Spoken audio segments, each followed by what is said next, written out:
দ্বিতীয়ার্ধের খেলা শুরু হয়েছে মাত্র। ময়মনসিংহের রফিকউদ্দিন ভূঁইয়া স্টেডিয়ামে ফেডারেশন কাপ ফুটবলের ফাইনালে দেশের দুই পরাশক্তি আবাহনী ও বসুন্ধরা কিংস লড়ছে সমানে সমানে। এক সমতা ম্যাচ। এ সময় শুরু হলো প্রবল বৈশাখী ঝড় আর বৃষ্টি। এতটাই বাতাস আর ঝড় যে খেলা চালিয়ে যাওয়া সম্ভব হয়নি।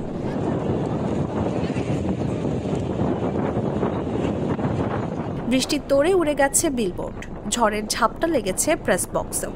ফলে ৪৭ মিনিটের মাথায় ম্যাচ বন্ধ করে দেন রেফারিরা। আবহাওয়ার উন্নতি হলে হয়তো আবারও মাঠে গড়াবে ম্যাচ।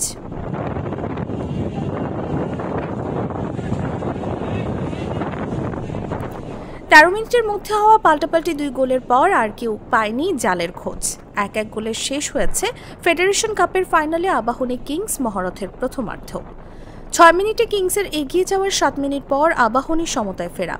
কেবল গোল পাল্টা গোলই নয়, প্রথমার্ধে হলুদ কার্ডেরও ছড়াছড়ি ছিল। দুই দলের মাঠের ৩ জন করে এবং বেঞ্চের ১ জন করে মোট ৮ জনকে হলুদ কার্ড দেখিয়েছেন রেফারি সাইমন হাসান।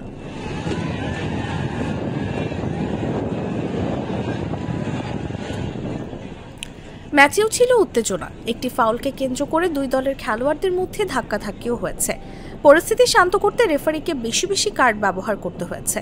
প্রথমার্ধে ম্যাচে যে উত্তেজনা দেখা গেছে তাতে দ্বিতীয়ার্ধে যে কারোরই কার্ডের রং হলুদ থেকে বদলে লাল হয়ে যেতে পারে।